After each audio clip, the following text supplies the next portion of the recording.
Hello, and welcome back to the Coachman. If my voice sounds a little off, it's just been a little scratchy for a couple of days, but I've been drinking my emergency and taking my oil oregano, and it should be helping. So we'll go from here, and hopefully my voice doesn't sound too cracked up or whacked out, but we'll get there.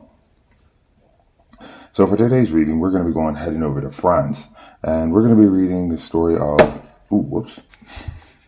The Forest of the Lilacs by Comtesse de Segur. When Blondine entered the forest, she commenced gathering the beautiful branches of lilacs. She rejoiced in their profusion and delighted in their fragrance.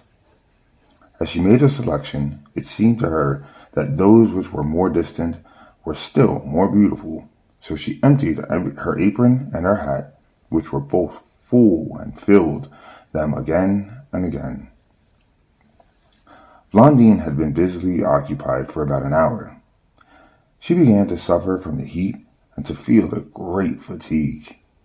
She found the branches of lilacs heavy to carry and thought it was time to return to the palace. She looked around and saw herself surrounded with lilacs.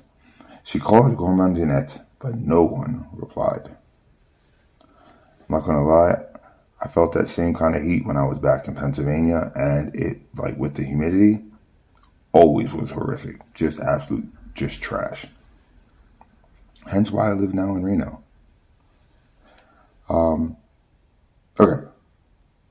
I've wandered further than I intended, said Blondine. I will return at once, though I am very weary. Gourmandinette will hear me and will surely come to meet me.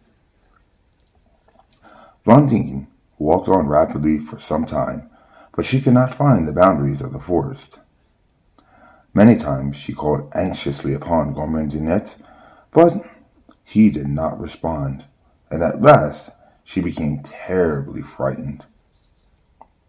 What will become of me, all alone in the vast forest? What will my poor papa think when I do not return? And Gourmandinette, how will he dare go back to the palace without me? He will be scolded, perhaps beaten, and all this is my fault, because I would leave my carriage to gather lilacs.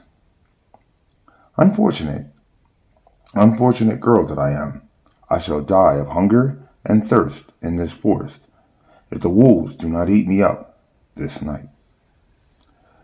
Weeping bitterly, Blondine fell on the ground at the foot of a large tree.